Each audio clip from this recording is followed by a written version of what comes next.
cabezas decapitadas. Por Manuel Yáñez. Nadie hubiera supuesto que aquellos 7 personajes sentados alrededor de la larga mesa de banquete se pudieran considerar los seres más depravados del mundo, porque todos ellos ofrecían un aspecto elegante, su físico mostraba algunas de las cualidades que merecen el calificativo de bellas y la seriedad de sus expresiones resultaba la adecuada en unos comensales que se disponían a protagonizar un encuentro escasamente festivo, aunque tenían delante sendas bandejas de plata, vacías, que no parecían estar esperando recibir unos manjares. Solo fijándose en el opaco reflejo de las 14 pupilas se llegaba a intuir, vagamente, la cualidad excepcional de unos pensamientos en ebullición. Porque, a pesar de la quietud de sus cuerpos, la agitación tumultuosa de sus mentes casi generaba un sonido audible. La estancia se hallaba decorada con una sobriedad medieval, 8 ciervos encapuchados esperaban en las 2 enormes puertas cerradas. Más allá de los lóbregos vitrales aguardaba la noche, y en lo alto de la bóveda del techo pendían un falo humano gigantesco en erección de 4 metros de longitud, una vagina abierta no menos descomunal y la cornamenta del rey de las tinieblas y la lujuria que, en el centro de las 2 representaciones anteriores, las dominaba. La persona que presidía la mesa se llamaba Gerard Ventras, vestía un smoking, igual que los otros 3 hombres que le estaban contemplando, y su camisa y su corbata eran de un rojo intenso, mucho más oscuro en esta segunda prenda con el fin de que destacase sobre la otra. Sus cabellos aparecían largos y lacios, su nariz grande, sus labios excesivamente delgados. La piel de sus manos ofrecía una tonalidad blanco-azulada y su barbita y bigote se exhibían perfectamente cortados.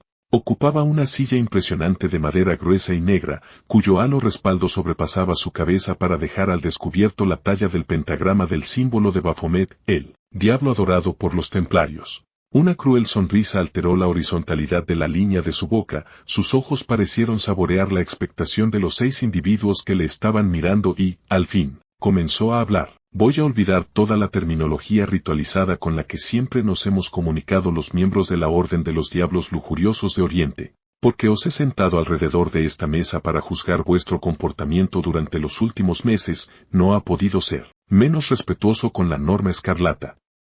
Empezaré por la bruja Marian, gran sacerdotisa de nuestra orden, a la que creía una sucia vagina infestada de los más repugnantes humores, capaz de comunicar el orgasmo mental con su sola presencia y de dirigir las misas negras. Pero ha vendido sus preciados tesoros al vil hechizo del dinero. Por un puñado de libras esterlinas acaba de entregar a un editor avispado un libro, en cuyas 500 páginas nos convierte a todos en simples payasos. Sí, en payasos de su ramplona codicia. Estáis equivocado, maestro, exclamó la acusada, más blanco su rostro que la túnica que la vestía. Calla, maldita pécora de 20ª fila. La voz de Gerard Ventras no había sido alta, pero su impacto emocional incrustó a la joven rubia materialmente en el respaldo del asiento, a la vez. Sus ojos azules se hicieron acuosos, su recta nariz aleteó en las uniones con el labio superior y sus senos de pezones siempre erectos redujeron a la mitad sus volúmenes, porque el miedo le había sumido en un singular estado de frigidez. Llevas 29 meses en la orden. Te impusimos la obediencia masoquista con el látigo, la sumisión ninfomaníaca con el sexo, y la fe con el dolor orgásmico de cuya saturación germina el placer supremo. ¿Qué has hecho con ese dinero que se te ha pagado? Contesta. La bruja Marian desechó inmediatamente un primer impulso de mentir y, aunque no esperaba obtener una reducción del castigo al que se había hecho merecedora, descubrió la verdad. Se lo he transferido a mis padres por medio de una operación bancaria. Debilidad sobre debilidad en la mujer sin piedad de nuestra orden. La vagina perversa ha vuelto a recuperar sus sentimientos humanos aprovechando mi obligada ausencia de 2 meses. Has olvidado que renegaste ante Baphomet, escupiendo y arrojando las heces de tu menstruación sobre la fotografía de tus padres, de ese amor convencional que te unían a 2 seres inferiores. Están enfermos y, además, corrían el peligro de perder su casa y el negocio que les permitía ir sobreviviendo, susurró la joven en un tono apagado y con la mirada rendida. Como la orden te ha otorgado el poder de la clarividencia, utilizaste el trance mental para visualizar a tus padres, ¿no es cierto? Sí. Eras una simple prostituta de lujo cuando te conocí. Pero ninguno de tus cientos de amantes te había brindado una velada de pasión y lujuria como la que yo te regalé en nuestro primer encuentro carnal. Luego de convertirte en mi querida, aceptaste la idea de obtener el título de bruja de nuestra orden. En cuanto superaste tu desvirgamiento satánico en la Misa Negra, te convertimos en la mujer más poderosa y de mayor influencia en Londres. Has hecho de espía, de conspiradora de salón y de alcahueta de los políticos más prestigiosos de Occidente. Pero no debiste tradicional la norma escarlata al vender nuestros secretos para satisfacción de la curiosidad de millones de imbéciles. Puedo detener la publicación del libro. Aún no se ha impreso. Por favor, no me castiguéis. Recordad las orgías que hemos organizado y el poder que yo he brindado a la orden. Suplicó la mujer de 36 años, a la vez que el desencajamiento propio del terror había privado de su belleza excepcional. Solo voy a decirte que jamás tus padres hubiesen podido localizarte por sus propios medios, porque no han pasado el bautismo dolor-placer, éxtasis malignidad que a ti te convirtió en un ser supremo. Pero en las últimas semanas has demostrado que eres indigna del título de gran sacerdotisa. ¿Por qué no tienes cabeza? ¿Y cómo has demostrado que no te sirve la cabeza? Lo justo es que te prive de ella. La última exclamación de Gerard Ventras se fundió con un estampido metálico y, al momento, con el chasquido de la piel, la carne, los huesos y las venas del cuello de la ex bruja Marian al ser cercenados por una cuchilla circular salida del respaldo de la silla que ocupaba. Y su cabeza decapitada cayó sobre la gran bandeja de plata situada delante del cadáver que ya solo era un surtidor de sangre. Una bofetada de terror conmocionó a los presentes miraban, sin verle, al maestro de la Orden de los Diablos Lujuriosos de Oriente. Y las saetas aceradas que eran los ojos de éste se desplazaron hacia el matrimonio Sándor Levy, que se hallaba sentado a la izquierda de la ejecutada, y cuyas ropas aparecían salpicadas de rojas gotas y de algunos restos humanos. Los afectados por el interés del verdugo reaccionaron con unos fuertes temblores e hicieron intención de abandonar sus sillas. Pero el respaldo de las mismas surgieron dos abrazaderas metálicas, disparadas por otro oculto mecanismo, y se vieron sujetos a la altura de la zona inferior del pecho y por encima de los codos, inmovilizados. La trampa ha sido activada por vuestro propio impulso de querer escapar de una responsabilidad que, en este mismo instante, ya se ha convertido en algo ineludible, explicó Gerard Ventras implacable. Ahora me dirijo a ti, el fiel brujo Anton, gran oficiante de nuestra orden, y al que concedimos el título de falo penetrante y de depósito de esperma, lava que purifica al abrazar. ¿Cuántas eyaculaciones has gozado gracias a los privilegios que recibiste? 5.000. ¿Acaso 10.000 en estos 15 años que llevas en la orden? No me contestes, porque mi memoria es más rápida y exacta que la tuya. Comiste de nuestra ciencia como lo hace el gusano en el interior de la manzana, devorando lentamente la pulpa más exquisita y provechosa, pero cuidándose de que no se manifieste su existencia en la cáscara impoluta. Maldito, maldito farsante que has vendido el infinito por la gloria efímera de esa ingenua falacia llamada cinematógrafo. La voz del maestro se volvió tronante y rebotó en multitud de ecos en la bóveda de la lóbrega estancia, para desprender un horror tan frío como la escarcha que alfombra la tierra cubierta de muertos después de una batalla. Por eso ninguno de los 5 oyentes le replicó verbalmente, aunque el brujo Anton abatió los párpados. Se le formaron varias gotas de sudor en el nacimiento de su moreno cráneo afeitado y el pánico otorgó una débil sonoridad a su respiración nasal. Tu trabajo en el servicio de inteligencia británico te había permitido comprobar cómo el poder de los humanos apoyaba a las religiones tradicionales, siguió explicándose Gerard Ventras. Religiones que tienen en su cúspide a un Dios bondadoso y puro, debido a que éste recomienda que se oponga a la mansedumbre suicida, a la hipocresía que de todo sabe obtener la plusvalía del oro. Y al conocer la ideología de la Orden de los Diablos Lujuriosos de Oriente te uniste a nosotros, dispuesto a refocilarte abiertamente en el mal y el sexo sin concesiones a la piedad. Pero conociste a Julia y, desde que su cuerpo en sazón fue utilizado como ara de sacrificio en una misa negra, decidiste que no te detendrías hasta hacerla tu esposa. Ninguno de nosotros ha vivido en la clandestinidad, se atrevió a justificarse el hombre de 56 años, aunque siguió manteniendo la cabeza baja y el temblor de sus hombros y manos. Tú mismo aprobaste la idea de nuestro matrimonio, considerando que así resultaría más justificable mi traslado a una residencia de las afueras de Londres. El amor humano que sientes por ella, tan débil y absurdo, no se quebró ante su ninfomanía.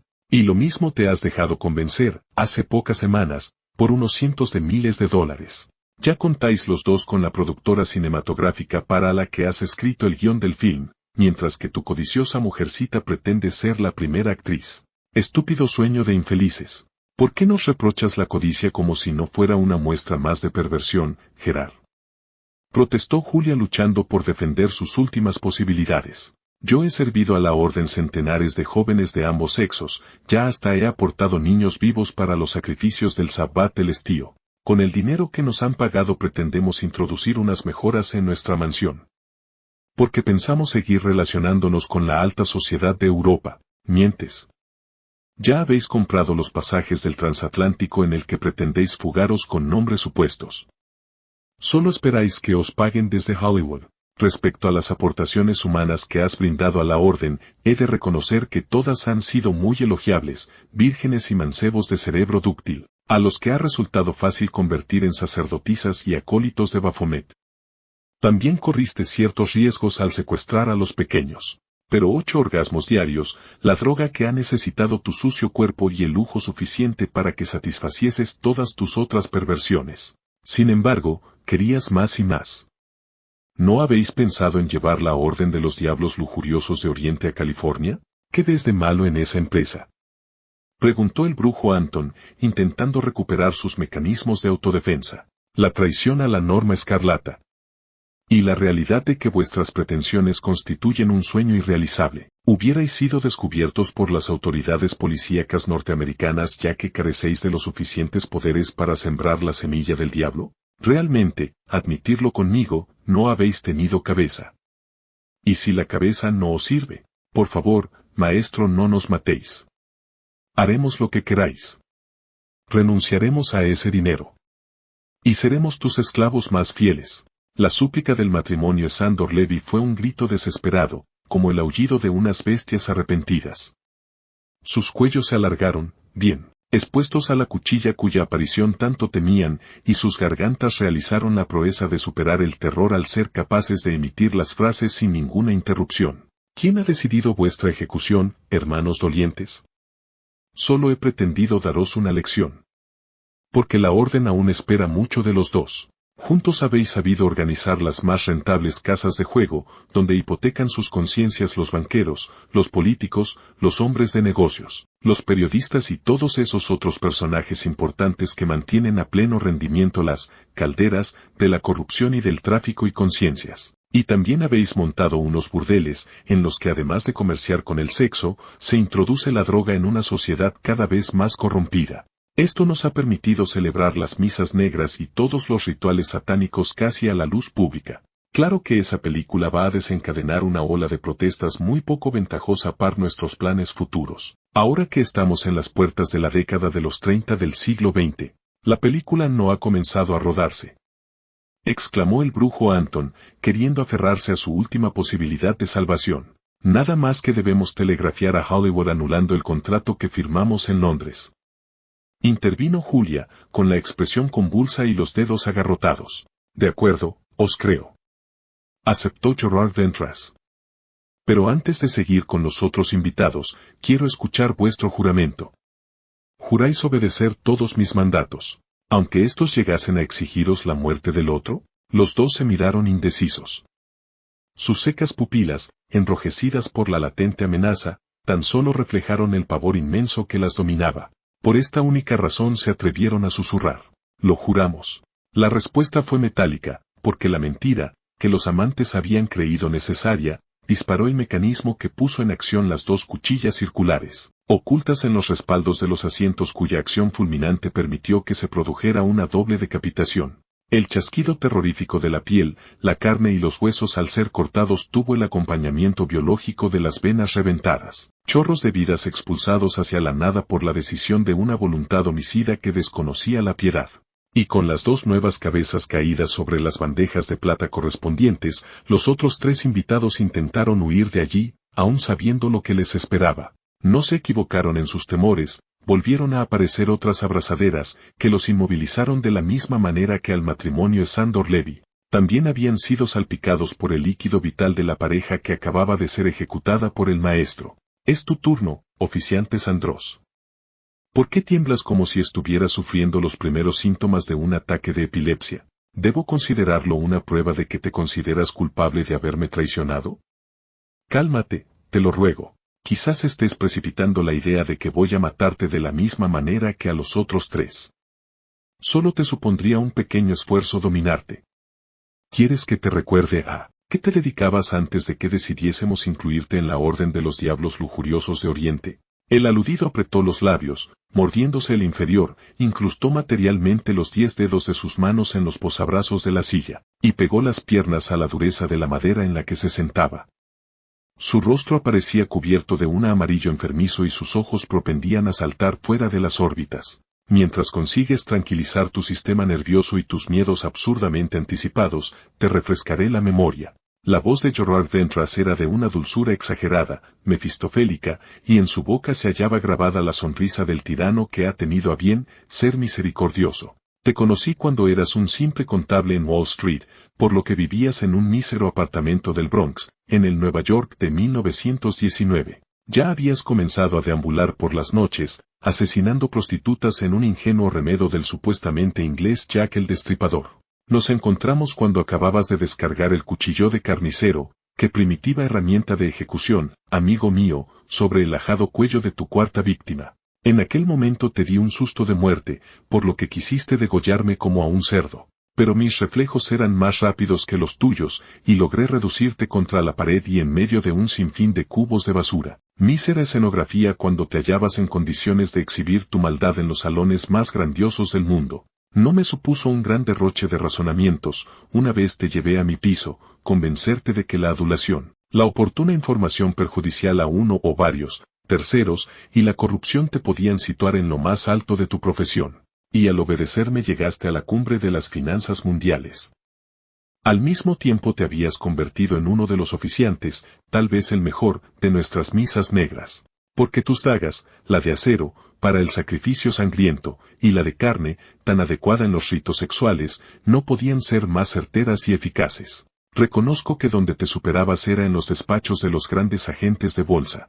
Por eso fue tuyo el mérito del crack del 24 de octubre de 1929, en el que tu país, los Estados Unidos, pasó de la opulencia enloquecida a la pobreza del racionamiento. Claro que los cientos de suicidios que presenciaste, especialmente los de tus amigos más íntimos, te hicieron creer que te habías excedido. Y empezaste a cuestionar la eficacia de la infinita malignidad que constituye la norma escarlata de la Orden de los Diablos Lujuriosos de Oriente. Yo no os he traicionado, maestro. Gritó el oficiante Sandros, parcialmente recuperado y tan tenso como en el momento que fue golpeado emocionalmente por la primera ejecución. Nadie se ha atrevido a acusarte de esa barbaridad, queridísimo amigo. Solo he dejado patentes tus méritos y tus debilidades, lo que no presupones que atas de ser reo de un delito tan grave. Sin embargo, veamos, ¿a cuántas familias salvaste de la quiebra al aconsejarles que convirtiesen su dinero en bienes inmuebles y en joyas en lugar de seguir especulando con las acciones? La mayoría de ellos son grandes fabricantes de armas, gángsters y millonarios que con sus negocios fomentan el odio social y religioso. Volvió a alzar la voz quien se sentía cada vez más amenazado. Ciertamente. Y yo aplaudo tu decisión aunque no se la hicieras conocer a la asamblea de los viejos diablos. Bueno, dejémonos de rodeos, ¿qué me dices de la familia Hurricane? ¿En base a qué méritos permitiste que salvaran la totalidad de su fortuna? Pues. Yo estoy enamorado de Lucas, el hijo menor. Es un muchacho delicado, muy sensible y exquisito, al que la ruina hubiese llevado a la locura. Se habría quebrado como un caro y frágil jarrón de Sèvres al ser estrellado contra el suelo, ¿no es cierto? Porque el tal Lucas es un homosexual refinadísimo, una mujercita encantadora a la que no cuidaste de aleccionar para que se incorporara a nuestra orden. ¿Te atreves a negarlo? No. No. Pero él ha sido mi única debilidad. ¿Es que vais a ejecutarme por un solo error, maestro? No lo llames error. Ha sido una torpeza imperdonable contra la norma escarlata, que ha venido a demostrar que no tienes cabeza. Y como la cabeza no te sirve, mejor está decapitada. El mortal alarido del exoficiante Sandros taladró las paredes de la estancia mucho antes de que la cuchilla circular entrase en contacto con su cuello. Y por culpa de los ecos de su garganta casi quedó ahogado el estrépito de la piel, la carne, los huesos y la sangre al ser contados con una violencia de relámpago acerada, para que una nueva cabeza fuese depositada, grotescamente, sobre la bandeja de plata que le estaba reservada. La muerta ya había almacenado unos hedores insoportables en la espesa atmósfera que rodeaba a los tres únicos ocupantes vivos de las sillas que rodeaban la enorme mesa de banquetes. En las dos puertas gigantescas seguían encontrándose, imperturbables, los 8 ciervos encapuchados, y más allá de los vitrales continuaba aguardando la noche, como indicativo de que sus horas eran las más propicias para que el crimen y la perversión se enseñorearan en el universo de los simples humanos. Y ahora os toca a vosotros, mis fríos austríacos, repitió el proceso Gerard Ventras. Me parece que ya no tenéis miedo, aunque mostréis unos rostros excesivamente pálidos. ¿Debo considerar que os consideráis inocentes? Solo llevamos un año en la orden, dijo un hombre peinado a raya, con una especie de flequillo engomado sobre su alta frente y un minúsculo bigote cuadrado entre su nariz afilada y su delgado labio superior. No hemos acumulado tiempo suficiente para poder ser tachados de traidores. Mientras que vos, maestro, que tanto habéis reprochado a los 4 decapitados la torpeza de sus cabezas, ¿no es tan cierto que la vuestra también ha demostrado idéntica torpeza al haberlos elegido? Tienes toda la razón, mi sagaz y predilecto acólito. ¿Y como la cabeza no me sirve? Será mejor que la separe de mi cuello. Nada más proferir la última palabra, se disparó la cuchilla acerada, la cual, saliendo del encierro de madera, cortó la seca piel, la dura carne y encontró, acto seguido, la resistencia del hueso, aunque terminó por partirse. Sin embargo, no liberó ni una sola gota de sangre de las numerosas venas seccionadas. Porque la cabeza nada más que cayó en la gran bandeja de plata, soltó una carcajada infernal, espiral de locura que ascendió a lo más alto de la bóveda, y luego siguió hablando. Parece que he conseguido asombrarte, aunque de eso no hay duda. Tu frío y práctico cerebro prusiano tardará muy poco en decirte que has presenciado un truco de magia negra. Te equivocas. Y si yo he cometido el error, lo que admito, se debe a que he tratado con seres humanos. Porque soy Baphomet, el rey de las tinieblas. Ahora, para mostrarte mi poder, os abrazaré con el terror. Antes de que la representación infernal diese comienzo, la pareja de supervivientes se vio libre de las abrazaderas metálicas que le sujetaban el cuerpo. Y, repentinamente la inmensa estancia se ensombreció, de todas partes comenzó a manar una humareda densa y pestilente, se escuchó el reptar de cientos de seres escamosos, cornudos y repelentes, cuyas fauces se abrían para morder el aire preñado de hedores de azufre. Y una pavorosa llamarada devoró la mesa de banquetes, llevándose en su cresta la aún riente cabeza decapitada de Baphomet, el cual dirigió los carbunclos de sus ojos al acólito austríaco caído en el suelo, y proclamó con voz de huracán: te he reservado el mayor poder que hombre alguno ha detentado. Porque eres el más perverso e inhumano de mis fieles. Apodérate del gobierno de la nación que será el azote del mundo, y demuestra a todos el terror que encierra la crueldad cuando es manipulado por una mente como la tuya. Llévate a esa mujer, aunque no tardarás en cambiarla por otras. Y puedes estar bien seguro de que tu nombre quedará registrado en la historia de los humanos con letras de sangre y genocidio. Adolf Hitler. Biblioteca Universal de Buenos Aires.